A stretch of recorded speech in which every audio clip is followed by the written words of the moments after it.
শোনো, কি করছিস?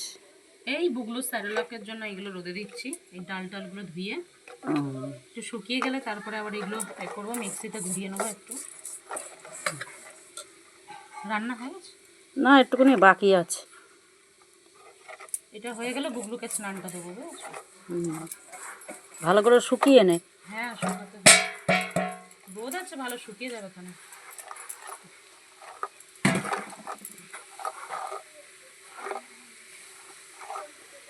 ওই চালটা হয়েই গেছে, আর ওই দুটো আবার পরে ধোবো। ওইদিকে রোদ পড়িনি এখন, রোদ পড়ুক তারপরে ধুয়ে। একটু পরেই রোদ চলে আসবে, দেখবি উঠোনে রোদ দুটো দেখবি ভরে যাবে। বেশি জল দিয়ে ধুয়ে যদি রেখে দিই না, জলটা পুরো টেনে যাবে, বুঝেছো তো? তার জন্য ওটা একদম সাত সাত ধুয়ে এরকম করে রোদে দিয়ে দেবো, তাহলে শুকিয়ে যাবে।